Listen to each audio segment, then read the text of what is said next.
Hello, Pennington Church family and friends. Thank you for joining me again for this 3-minute Thursday devotion.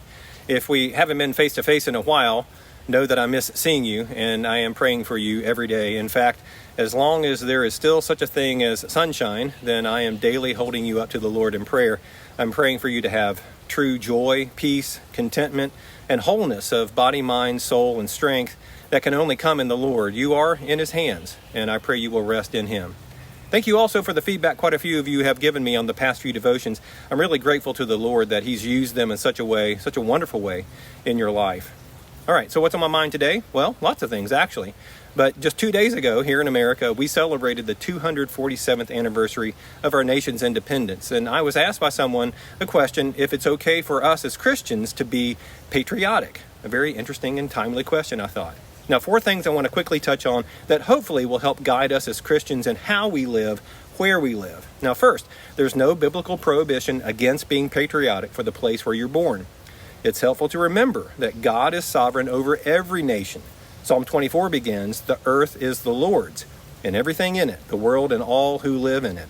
And God has also established the places where we're born. All things are in His hands. Now, whether you're born in the U.S., Kenya, Greece, Peru, know that the Lord is building His church on every continent and every country and has raised up Christians just like you to serve as salt and light to those nations. So it's okay to be proud of where you're born and to give God praise for your country, and for most of us that's here in the USA.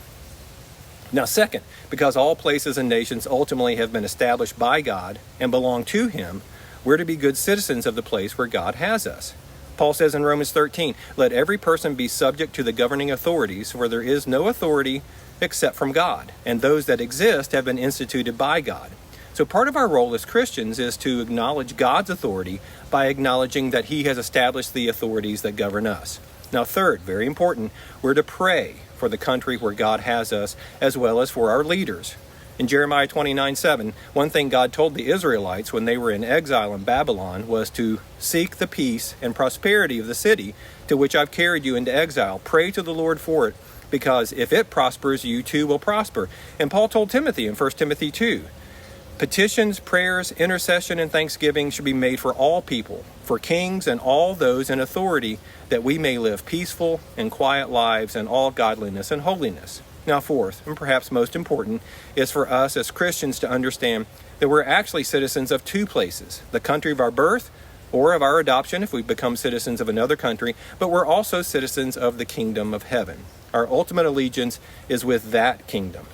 Now, if you've ever been in a foreign country and needed to go to the embassy or the consulate, when you set foot in the U.S. embassy, for example, you're actually in U.S. territory. You're no longer on foreign soil, but you're on home soil. So think about this.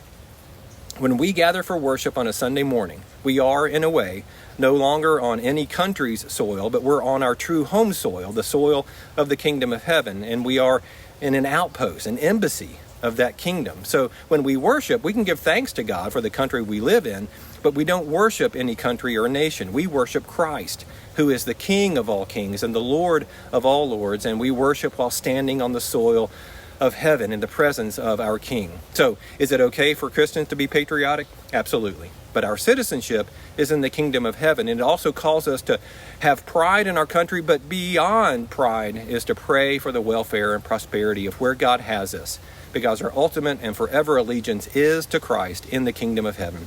God bless you. May God bless and keep you. I love you very much.